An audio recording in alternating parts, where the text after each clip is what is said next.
So maybe you've got some pets, or maybe you've got some kids that love to play on the lawn. Can you actually have a nice looking lawn with pets and kids? And that's exactly what we're gonna talk about in today's video. I'm gonna give you some advice as to what I would do and what some realistic expectations that you should have. Let's get into the video.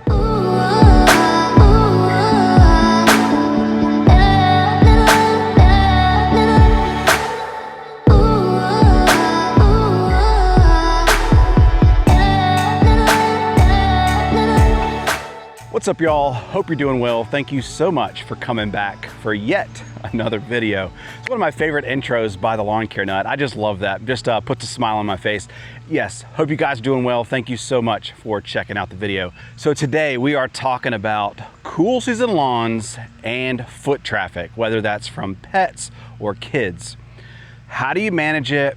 What should your realistic expectations be? And can you actually have a lawn that looks like this, having kids and dogs?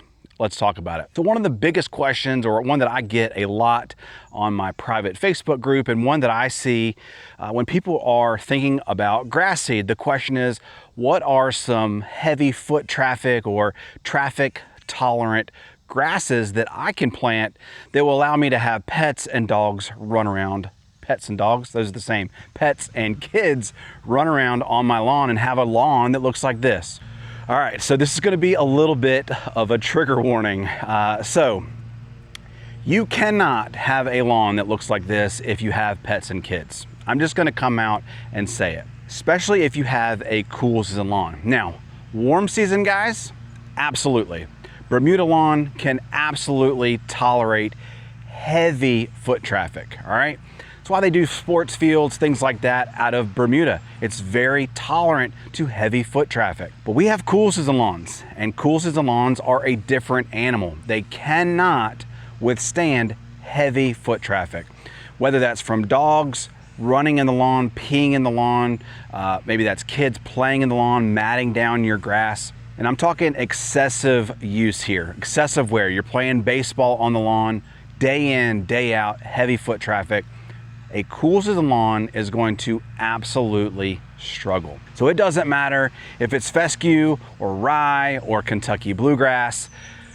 They're just not made to handle the heavy foot traffic. They don't spread. They're not rhizonomous, meaning like our cool season grasses don't spread. Warm season grasses do, so they'll have a little bit of repairing capability. And not to mention, when are we mostly playing on our lawns?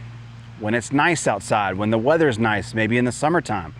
Well, that is when our grass is the most stressed out.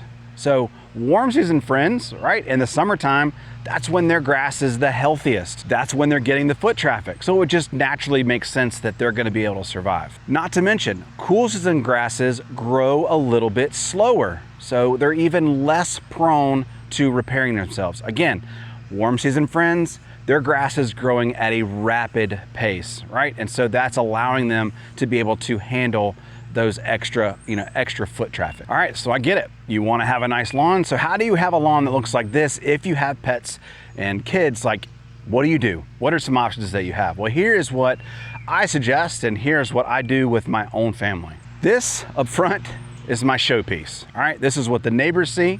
This is what I always show on camera, and this is what looks the absolute best. I keep it the most well manicured. I keep it looking great. But when the kids want to play in the lawn, I let them go to the back lawn. And we've agreed, right, that the kids are allowed to play back there. They could do whatever they want back there. We used to have a trampoline back there. Of course, my kids are a little bit older now, but that was their play. If the kids wanted to play soccer, play t-ball or whatever, like that's the area that they knew. But this up here was off limits. Right? Now, occasionally, yeah, they'll run through the yard. My son likes to play basketball up in the front, and sometimes a basketball will roll in the lawn. Of course, that's okay. There's nothing wrong with that. But I would just encourage you to designate an area of your lawn, or maybe a back lawn or side lawn or something, and let your kids play on that. Because you're gonna always struggle with trying to keep that area looking nice. It's gonna be compacted, the grass is gonna be matted down, it's just gonna struggle. Just understand that, have a realistic expectation for that area, and you'll be fine. And then what the neighbors see and what you want to show off as your showpiece, right? Like that can be the area of your lawn that you just let go. And you keep it nice, you keep it fertilized, you keep the stripes on it, but that place that your kids play on, you don't really worry about it. It's gonna struggle.